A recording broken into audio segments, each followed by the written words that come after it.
Hello అండి. నమస్తే. Welcome back to our channel STR gallery. ఈరోజు వీడియోలో ఎంతో రుచికరమైన టమాటా నిల్వ పచ్చడిని ఎలా ప్రిపేర్ చేసుకోవాలో చూపించబోతున్నానండి. చాలా రుచిగా ఉంటుంది. ఇది ఒకసారి చేసి పెట్టుకుంటే 2 నెలల వరకు చాలా ఫ్రెష్‌గా అండ్ టేస్టీగా ఉంటుంది. మరి ఎలా ప్రిపేర్ చేసుకోవాలో చూద్దామా? ముందుగా 3 కేజీల దోరగా పండిన టమాటాలని తీసుకొని శుభ్రంగా వాష్ చేసుకున్నాక ఇవి పొడిగుడ్డతో తుడిచి చిన్న ముక్కలుగా కట్ చేసి పెట్టుకోవాలండి. ఇప్పుడు ఒక గిన్నెలో ఈ టమాటా ముక్కల్ని యాడ్ చేసుకోవాలి. ఇప్పుడు ఈ టమాటా ముక్కలకి సరిపడా 150 గ్రాముల చింతపండుని ఇలా కడిగి వేసుకుంటున్నాను. 3 కేజీల టమాటాలకి 150 గ్రాముల చింతపండును వేస్తున్నాను. కేజీ లెక్కలైతే 1 కేజీకి 50 గ్రాములనమాట.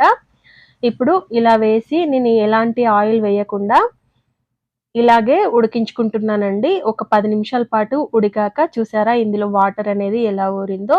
దేశవాళీ టమాటాలకి కొంచెం వాటర్ అనేది ఎక్కువగా ఊరుతుందండి. ఇప్పుడు ఇలా మధ్య మధ్యలో ఒకసారి కలుపుతూ ఉండాలండి. లేకపోతే అడుగు పట్టేస్తుంది. అప్పుడు పచ్చడి అనేది అంత టేస్టీగా రాదు. ఇలా కలుపుకున్నాక దీనిని ఒక 10 నిమిషాల పాటు మీడియం టు హై ఫ్లేమ్‌లో కలుపుతూనే ఉండాలి. టమాటా అనేది గుజ్జులా రావాలండి. వాటర్ అంతా పోయి ఇలా గుజ్జులా తయారయ్యాక స్టవ్ ఆఫ్ చేసుకోవాలి. ఇప్పుడు దీనిని కంప్లీట్‌గా చల్లారనివ్వాలండి. చల్లారాక ఇలా మిక్సీ జార్‌లో వేసుకొని మిక్సీ పట్టుకోవాలి. ఇలా మిక్సీ పట్టుకున్నాక దీనిని ఒక బౌల్‌లో వేసుకొని పక్కన పెట్టుకోవాలి. అలాగే పచ్చడి తాలింపు కోసం 750 ml వరకు ఇందులో ఆయిల్ వేసి ఆయిల్ హీట్ అయ్యాక 2 టేబుల్ స్పూన్ల వరకు జీలకర్ర వేసుకున్నాను. అలాగే 2 టేబుల్ స్పూన్ల వరకు ఆవాలు వేశాను. ఇవి వేగాక ఇందులోనే 1 టీ స్పూన్ వరకు మెంతులు వేసి స్టవ్ ఆఫ్ చేసుకోవాలండి. ఇప్పుడు ఇందులోనే మీరు కరివేపాకు, ఎండుమిర్చి అవి కూడా యాడ్ చేసుకోవచ్చు. నేను ఎండుమిర్చి యాడ్ చేశాను. కాకపోతే మెత్తబడతాయని తీసి పక్కన పెట్టాను. ఆ క్లిప్పింగ్ మిస్ అయిందండి. ఇప్పుడు స్టవ్ ఆఫ్ చేసుకున్నాక ఒక హాఫ్ కప్పు వరకు వెల్లుల్లి రెబ్బల్ని పొట్టు తీసుకొని పెట్టుకున్నాను. అవి క్రష్ చేసి పెట్టానండి. ఇప్పుడు ఆ పేస్ట్‌నే ఇందులో యాడ్ చేస్తున్నాను. ఇది చూసారా వీడియోలో చూపిస్తున్నట్లు ఇలా యాడ్ చేసుకోవాలి. ఇప్పుడు వేరే బౌల్ తీసుకొని వెడల్పాటి బౌల్ తీసుకోవాలి.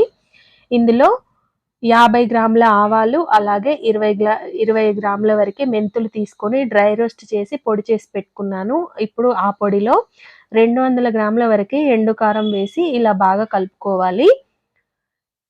కారం ఇది కొంచెం ఎక్కువగా ఉంటుందండి. మీకు కారం సరిపోకపోతే ఇంకొంచెం కూడా యాడ్ చేసుకోవచ్చు. నాకైతే పర్ఫెక్ట్‌గా సరిపోయింది 200 గ్రాముల వరకు కారం.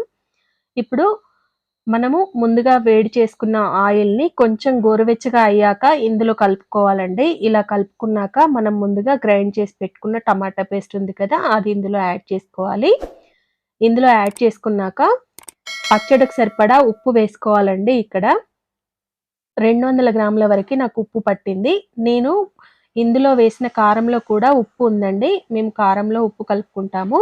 అందుకే నాకు కొంచెం తక్కువగా పట్టింది. మీకు చూ చూసుకొని వేసుకోవాలండి. ఉప్పు ఎప్పుడైనా కూడా ఈ స్టేజ్‌లోనే చూసుకొని కలుపుకోవాలి. లేకపోతే ఉప్పు తక్కువైతే పచ్చడి తొందరగా పాడైపోతుంది. చూసారా ఇలా ఆయిల్ అంతా కలిసేలాగా పచ్చడిని మొత్తం బాగా కలుపుకోవాలి. అంతే అండి. ఎంతో రుచికరమైన టమాటా నిల్వ పచ్చడి రెడీ అయిపోయింది. ఈ పచ్చడిని ఎయిర్ టైట్‌గా ఉండే గ్లాస్ సీసాలో స్టోర్ చేసి పెట్టుకుంటే 2 నెలల వరకు ఫ్రెష్‌గా ఉంటుంది. అలాగే ఫ్రిడ్జ్‌లో పెట్టుకుంటే 4 నుండి 5 నెలల వరకు పాడవకుండా టేస్టీగా ఉంటుంది. మరి వీడియో నచ్చిందా అండి? నచ్చితే లైక్ చేయండి, షేర్ చేయండి, సబ్స్క్రైబ్ చేసుకోండి. Thanks for watching.